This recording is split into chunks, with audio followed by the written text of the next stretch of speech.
চলুন দেখি আগামী ত্রয়োদশ জাতীয় সংসদ নির্বাচন এবং গণভোটের দিন আমরা কিভাবে ভোট দেব। ভোটের দিন একদম সকালবেলা আপনার ভোট কেন্দ্রে চলে আসবেন। নারী পুরুষ ঠিক এইভাবে আলাদা আলাদা লাইনে দাঁড়াবেন।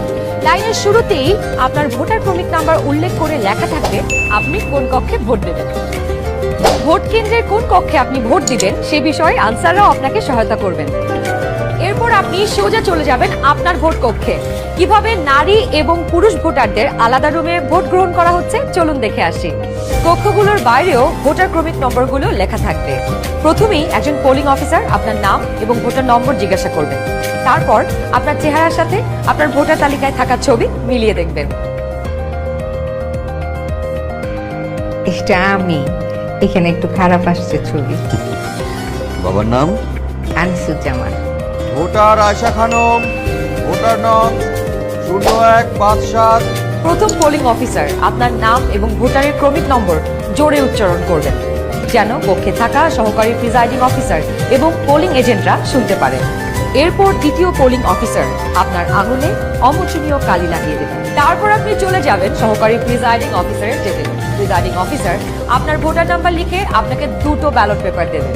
জানি জানি, এবার গণভোটের জন্য গোলাপি ব্যালট আর সংসদ সদস্য নির্বাচনের জন্য সাদা কালো ব্যালট। বাহ!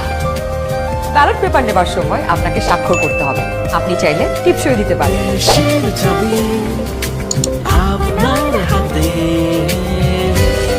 ব্যালটের সাথে দেওয়া হবে সিল মারার জন্য একটি রাবার স্ট্যাম্প।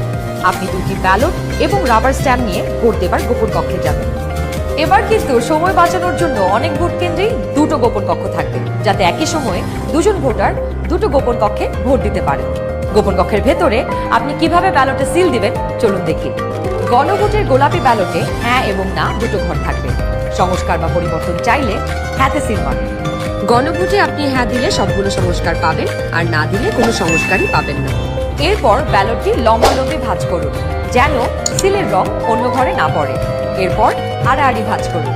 সংসদ সদস্য নির্বাচনের জন্য সাদা কালো ব্যালটটিতে থাকা আপনার পছন্দের ব্যক্তি বা দলের মার্কায় সিল মারুন।